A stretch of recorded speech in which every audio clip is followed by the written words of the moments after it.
Hello, I'm Lance, and welcome to Dozing Off.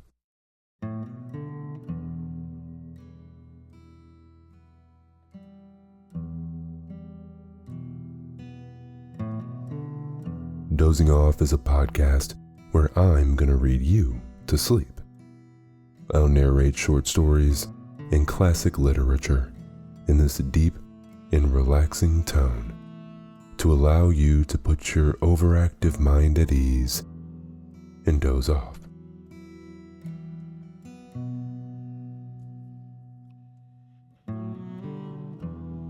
Tonight's story is from Richard Connell. It's called The Man Who Could Imitate a Bee. This is the first time that Connell's going to be on Dozing Off, and this debut did not disappoint. I love the story because it's a reminder to be true to yourself, because you most definitely don't want to live a life being something you're not. Before we begin, special shout out to Jable48 for joining the Dozing Off Patreon community. If you're interested in being a part of making Dozing Off what it is, join us on Patreon, and in return, you'll get an additional story each week. Now is that time to fluff up that pillow, pull the comforter up, close your eyes, and just let today's worries slip away. Here we go.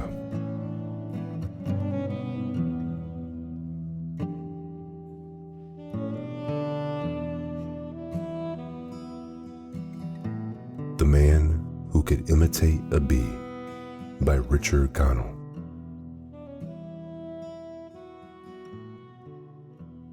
It was not until his 22nd year that Hervey Dale realized that he was taking life too seriously. Then the realization struck him sharply.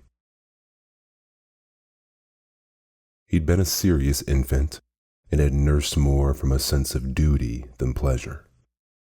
His juvenile marble and hoop games had been grave affairs, conducted with nicety and decorum.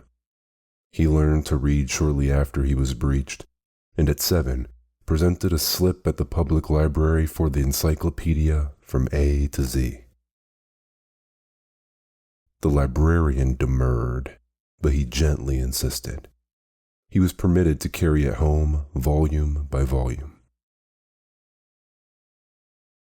At 12, he'd resolved to be a scientist and furthermore a great scientist. He determined to pursue the career of ornithologist. There was something so dignified and withal scientific about a science that called the sparrow Passer domesticus and the robin Arathicus rebecula. He made rapid progress.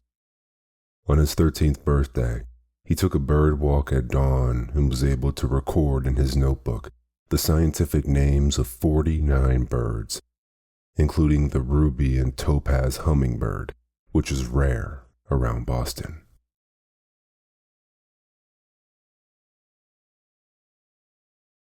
At 15, he wrote a daring monograph which proved beyond cavil that it would be possible to revivify the extinct great auk Plautus impennis by a judicious and protracted series of matings between the penguin and the ostrich. This theory was hotly challenged by a German savant in a 70,000-word exegesis. Hervey Dale crushed him under a 100,000-word rejoinder, and thus at a tender age came to enjoy a certain decent celebrity in the world of ornithology. At 17, still in university, he was becoming known as a first-rate all-around birdman. He rather looked down on old Fod at the Natural History Museum, who was a beetle man, and particularly on Armbuster, who was a mere bee man. Yes, Armbuster and his bees decidedly wearied Hervey Dale, as if bees counted.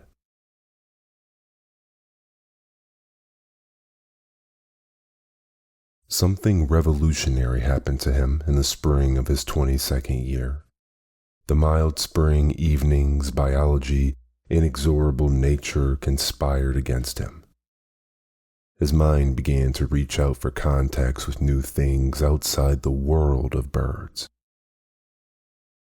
He made the disturbing discovery that he could be interested in things unfeathered, girls, for example. He made this discovery at a tea which he had gone, most reluctantly, with his mother, who was intensely serious about her social duties. He found himself sitting on a divan beside a girl. Her hair was blonde and bobbed, and she had an attentive little smile. To be polite, he explained to her the essential differences between the European redstart and its cousin, the American fly-catching warbler. As he talked, the notion grew on him that teas were not the bore he had thought them. It disconcerted him when the girl rather abruptly left him to join a faddish young man who had just entered. Hervideo could tell at a glance that the newcomer had not the intellect to so much as stuff a lark. His alert mother spied his lonely state and steered him to another corner and another girl. He sought to fascinate her with an account of the curious circumstance that the male loon has 3 more bones in his ankle than the female of that species. He told her this in strictest confidence, for it was the very latest gossip of the world of ornithology.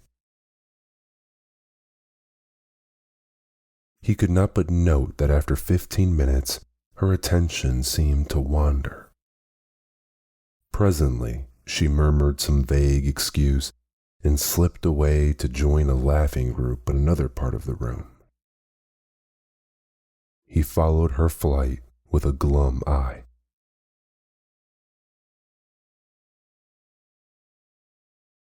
The group appeared to have at its center the faddish young man, and it was growing distinctly hilarious.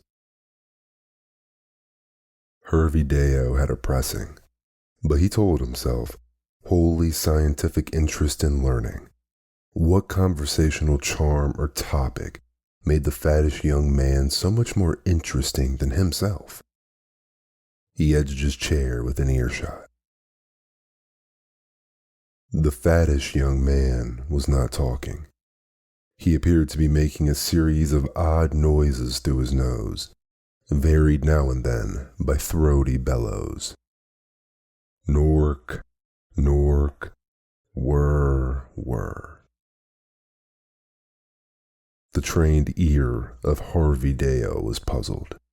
Clearly they were not bird noises, yet they had a scientific sound. Perhaps the faddish young man was a scientist after all, a mammal man.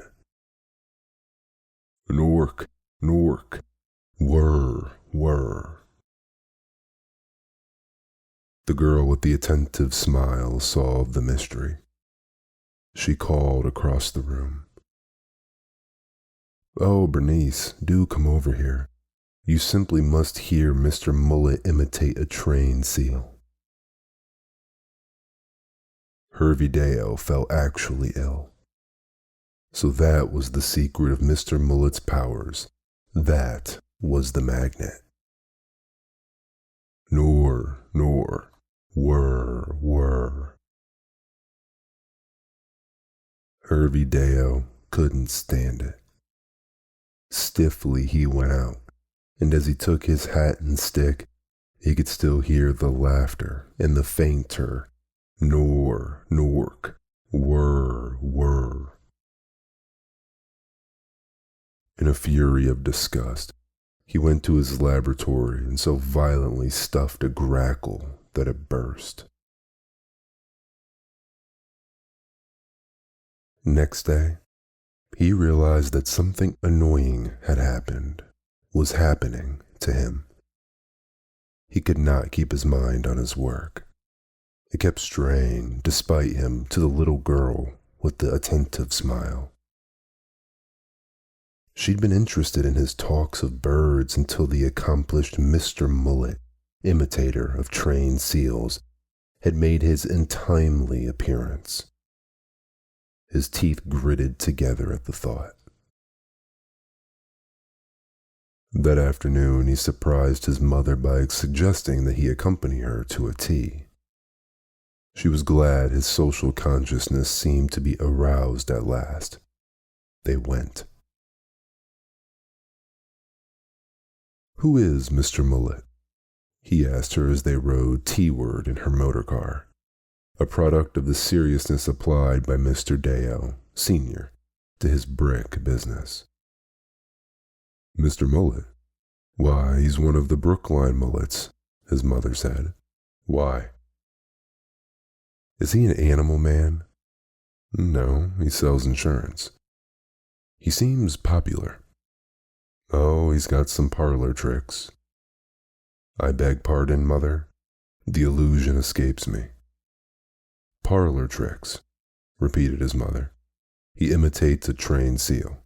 It appears to strike the younger people as excessively comical. I believe he can swallow a lighted cigarette." Hervey emitted a polite moan.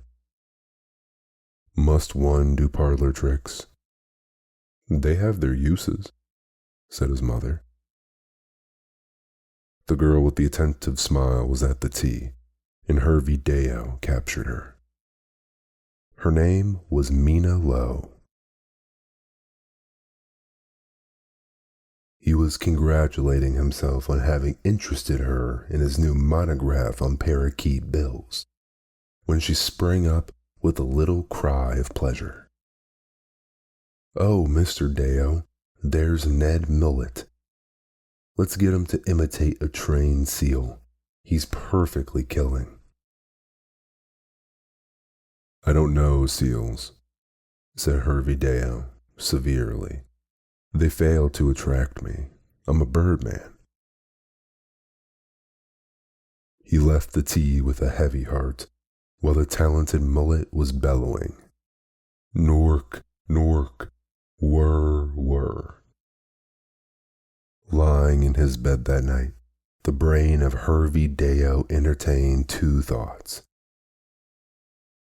One was that Miss Lowe was a singularly charming girl.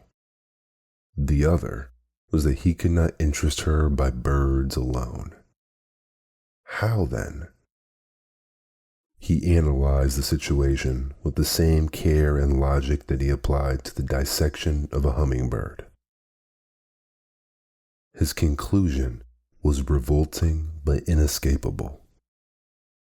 He must master a parlor trick. He shuddered at the notion, but he was resolved. "The end justifies the means," he muttered. He rose early and attacked the problem with weapons of science. In his notebook, he carefully wrote down all the animals and the sounds they made, with comments and remarks on their value as entertainment. Anteater, wee how wee, difficult.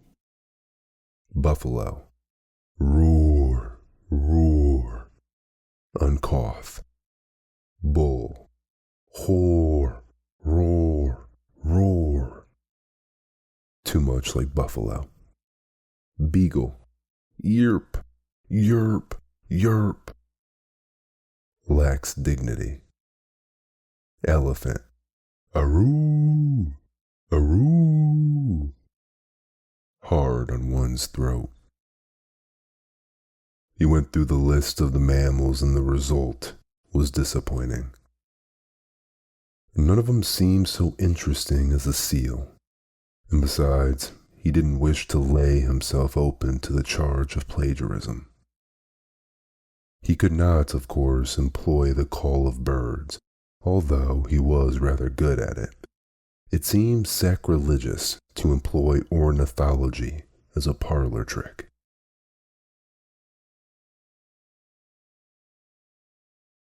He turned his attention to the noises made by inanimate things.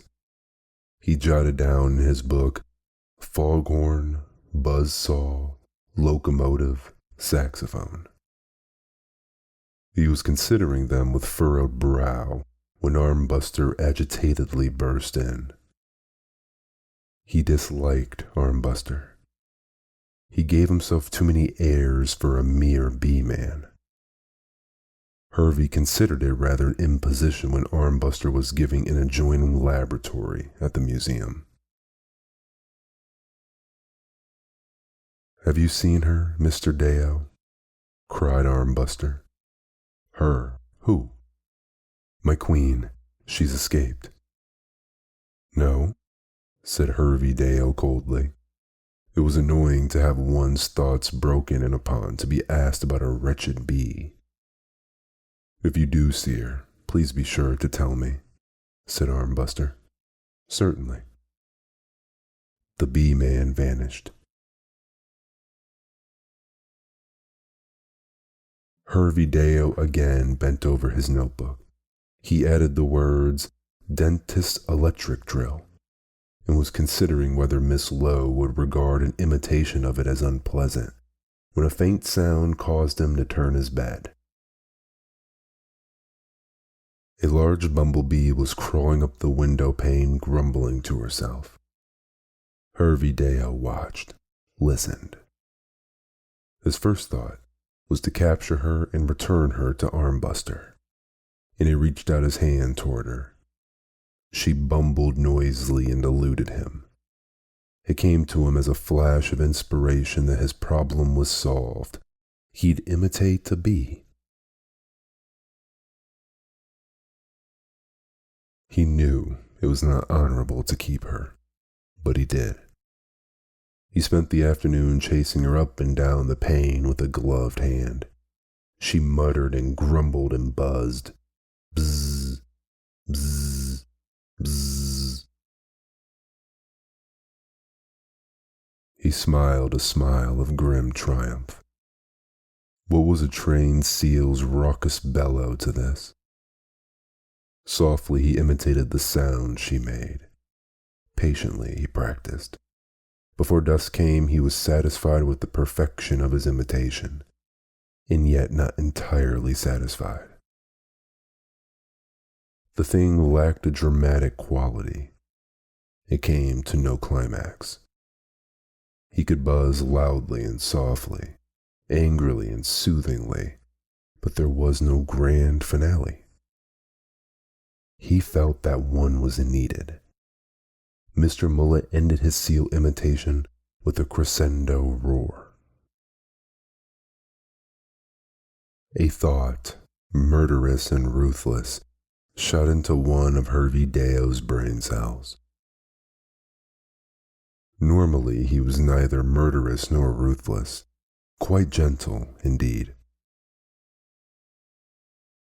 But love brings out the primal man.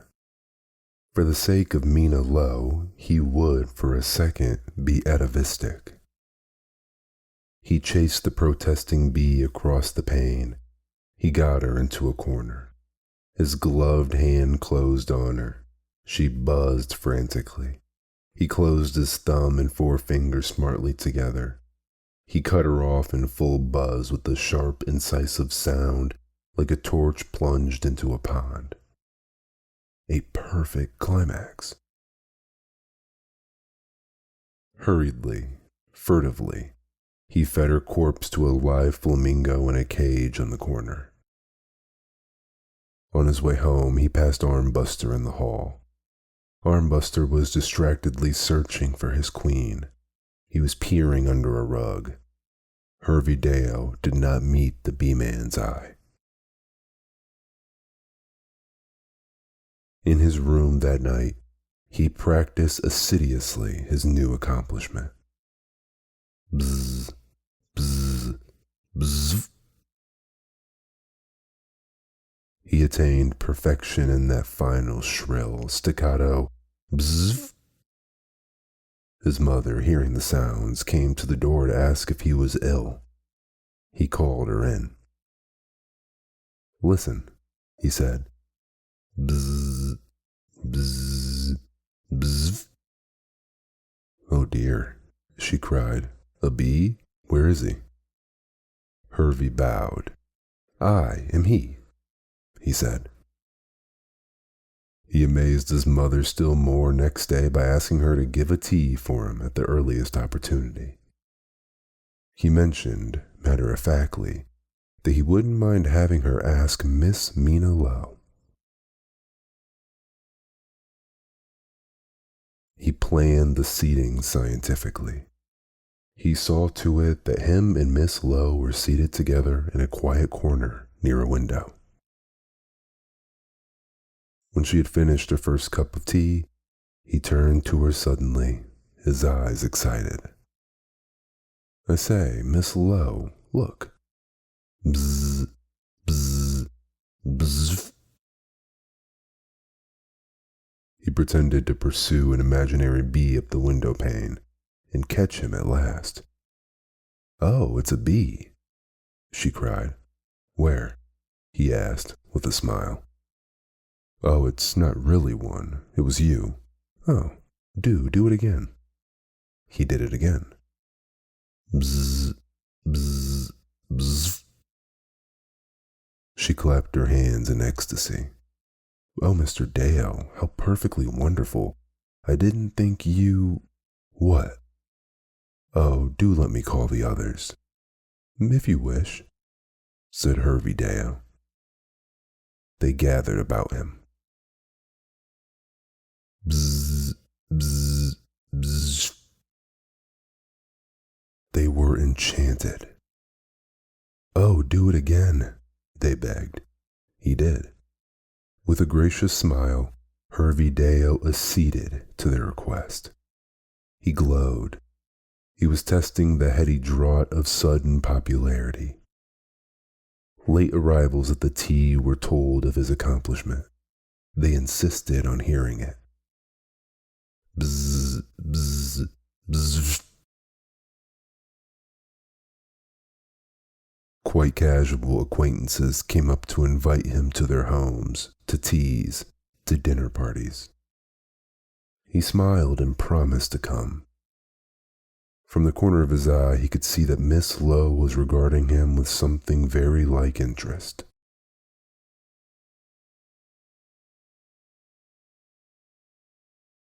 He went to a dinner party at the home of Professor and Mrs. Murgatroyd.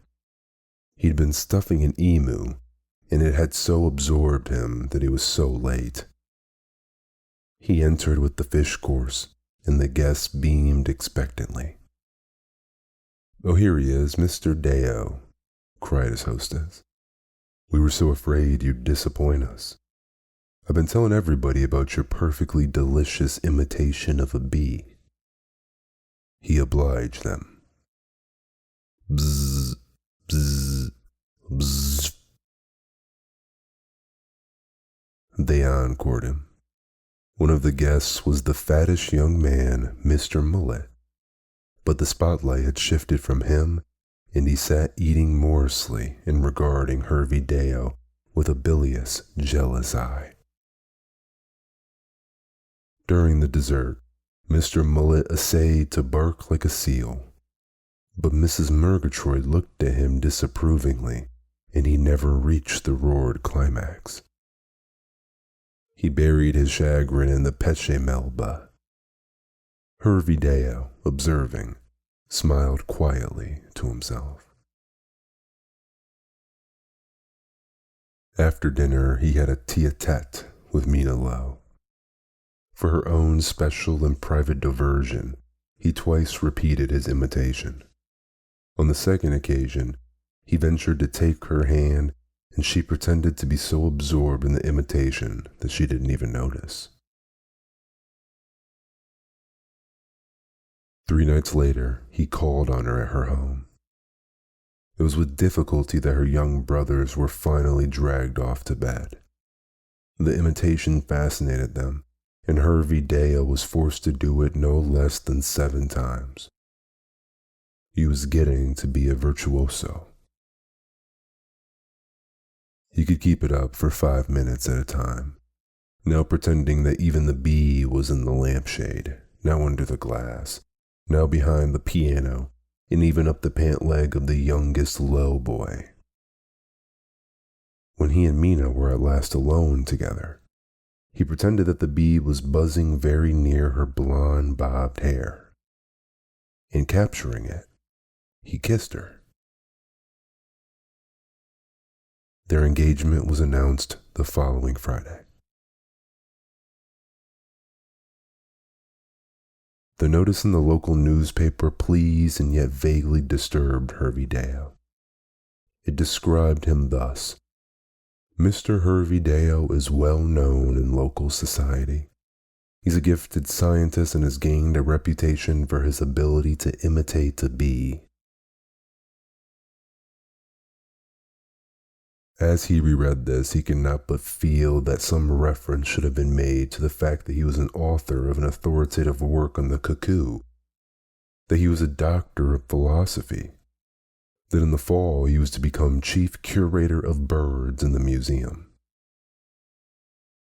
Still, he reflected, newspapers haven't room to print everything.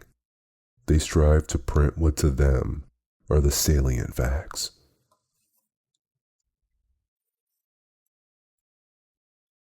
He and his fiancée went about a great deal, and the party at which Hervey Deo did not give his imitation of a bee was adjudged a sterile affair.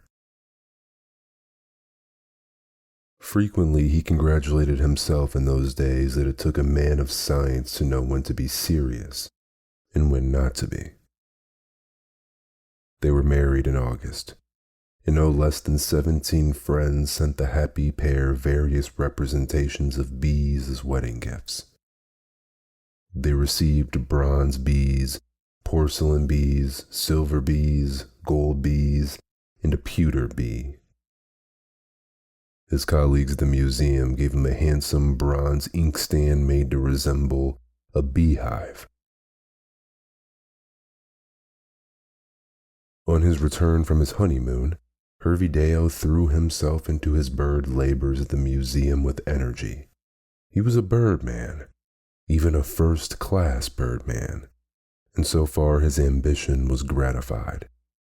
But it still burned with a hot, unappeased flame. He wanted to be the biggest birdman in the world. However, after his marriage, he permitted himself certain digressions from the relentless pursuit of this aim. There was a constant demand for him socially, and as Mina was fond of teas and parties and bridge and balls, he found himself giving rather less time to his birds than formerly. He was by no means averse to a measure of social life.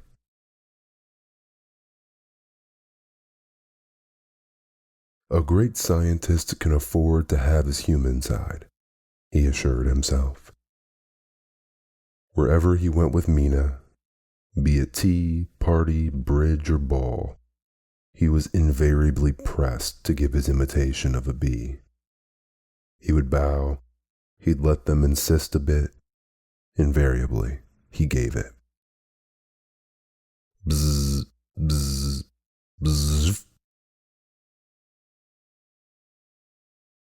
No stranger ever came to the city who did not, sooner or later, hear that screamingly funny fellow Deo and his perfectly killing imitation of a bee. His fame spread.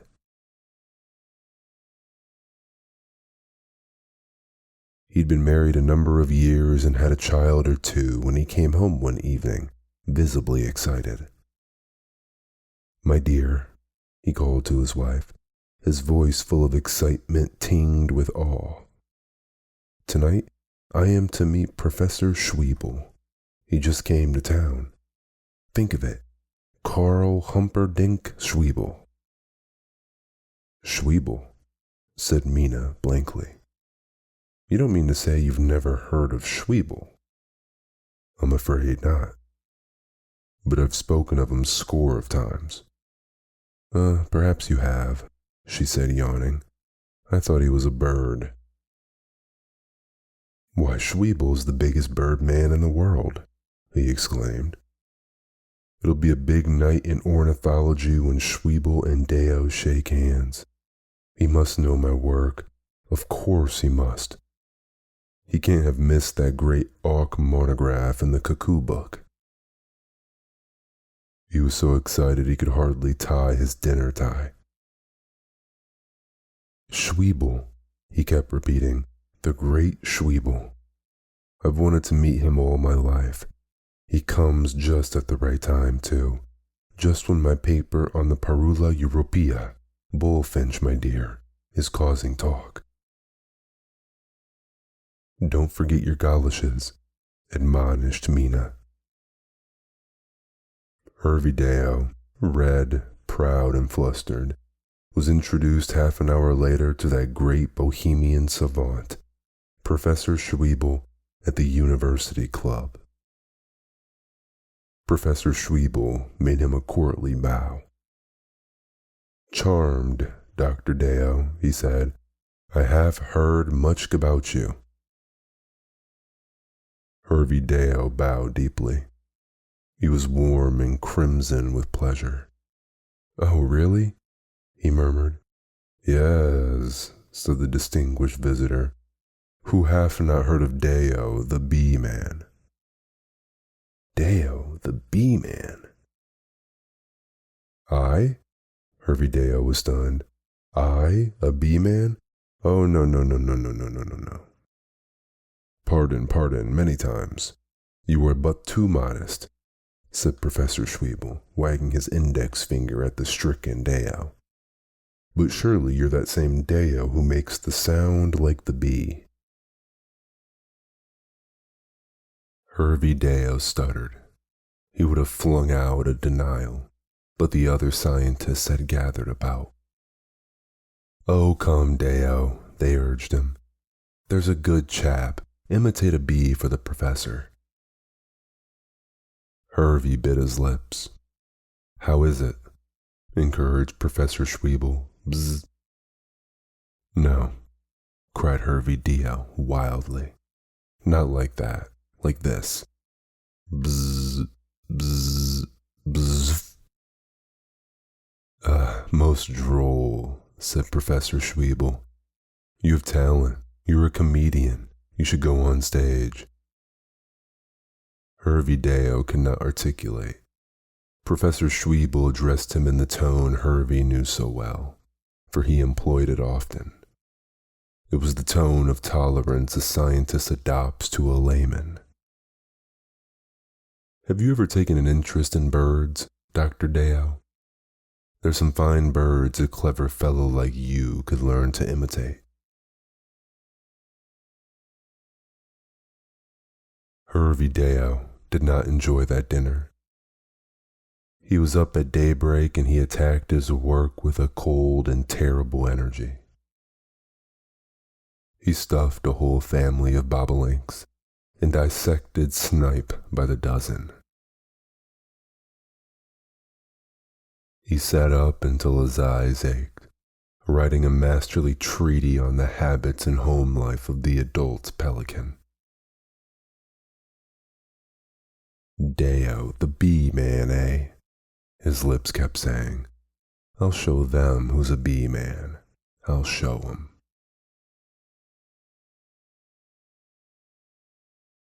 But he found it impossible to withdraw from social life. The adulation he received as the most perfect imitator of a bee extant had become necessary to him. He continued to go out to social functions. He continued to be asked to imitate a bee. He continued to comply. Mina's smile had less and less of an attentive quality in it. She began to find excuses for not going with him, but he insisted that it was her duty. She could not give him adequate reasons for evading it.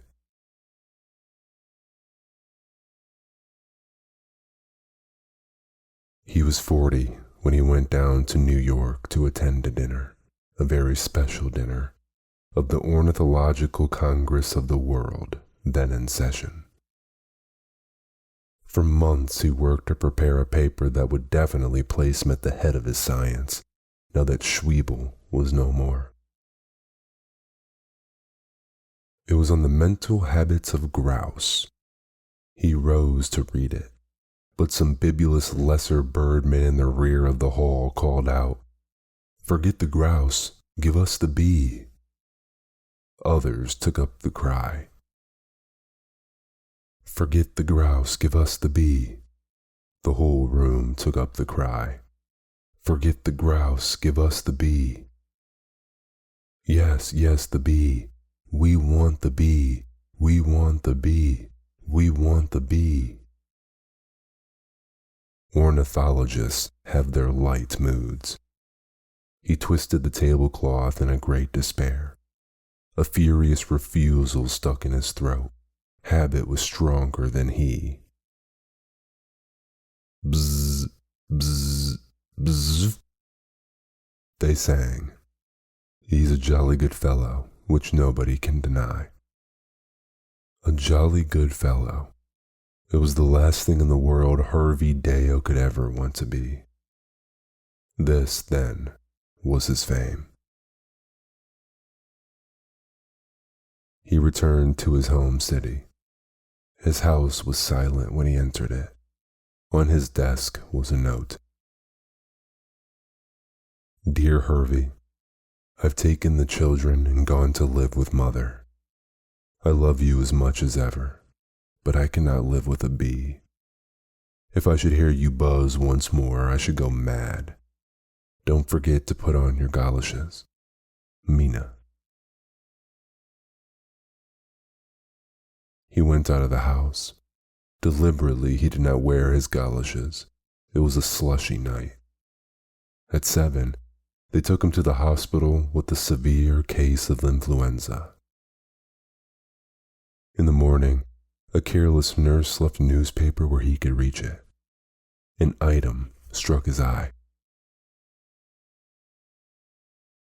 "Hervey Deo is dangerously ill at St. Paul's Hospital. He's the man who can imitate a bee." When he read this, Hervey Deo let the paper slip from his fingers and sank back on his pillow. When the doctor came in, he found him lying staring at the ceiling. A glance told the doctor that Hervey Deo had not long to live. The doctor sought to rouse him from his torpor, to fan the flickering flame of his interest.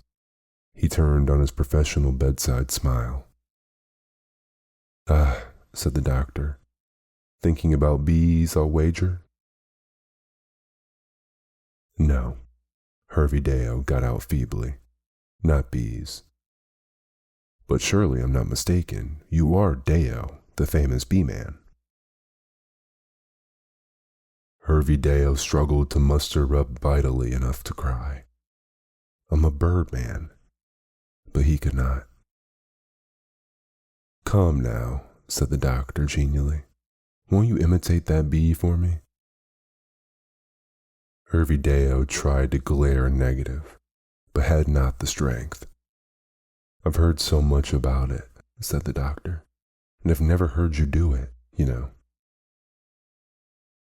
On a faint ebb of strength, Hervey Deo managed to say, "Really?" "No, never." Hervey Deo, with a final effort, gathered together all the little last strength in him. "It goes like this."